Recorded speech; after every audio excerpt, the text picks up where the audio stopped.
write about Sahara. And you have lines like describing a Senegalese woman, letter to Taju, Nigerian, human rights. And I'm asking myself, I mean, when you describe places like, Marrakesh, how much of the work, happened as a result of travels, and how much of the work is imagination, and how much of the work is Googling, research? In percentages. In percentages, yeah. There are different ways to travel. And very early in life, I started reading travel books.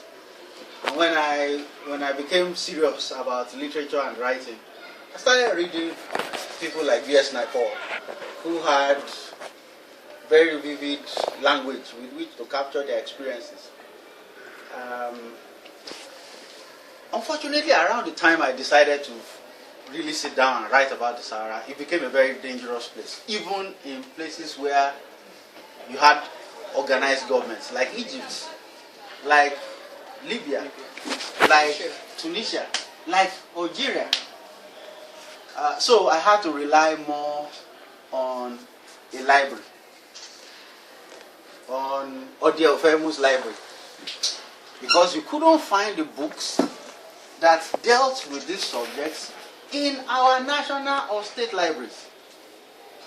I had to fall back on an individual's library, and it shows the poverty of mind of those that are in charge of educating us. I made a lot of discoveries.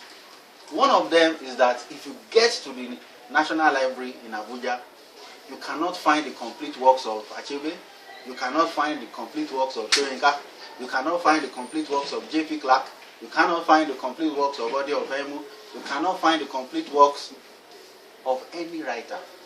But there's always a submission from the ISBN thing, and of course those books should go to the National Library. Yes. But what happened? There should be legal deposits. Yeah.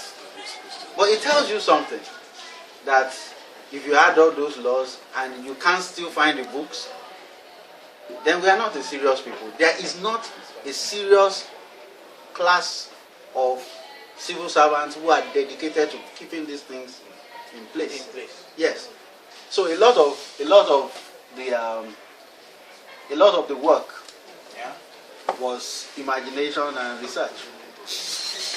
And a lot of the work had to do, some of the work had to do with travel. Okay. I will not tell you everything, but I will tell you about one place called Volubilis. Volubilis. It's in Morocco, in the part called the Spanish Sahara. In Volubilis, you can see cement that crumbles because of the age. It was the cement that the Romans used to build a fort in those places. So actually, what it tells you is that we've had commerce and settlement and interaction with Europe on a fairly organized basis for far longer than our poor record keeping will allow us. And you also make some other discoveries that are not so palatable. For example, you discover that in Mauritania, before 1960, when they took independence, there was not one Arab officer in the Mauritanian army. Today, there is not one black officer in the Mauritanian army. And by the way, slavery was only outlawed in Mauritania in 1980. So all those things have a way of. Let's go to some palatable part of the discussion. Yes. You've been longlisted for the NLNG Prize for literature. How do you feel about it? guess any writer will feel gratified that his work is recognized.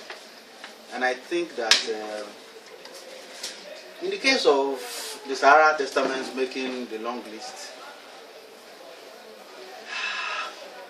It's a hard question coming from a man whose name is on the list.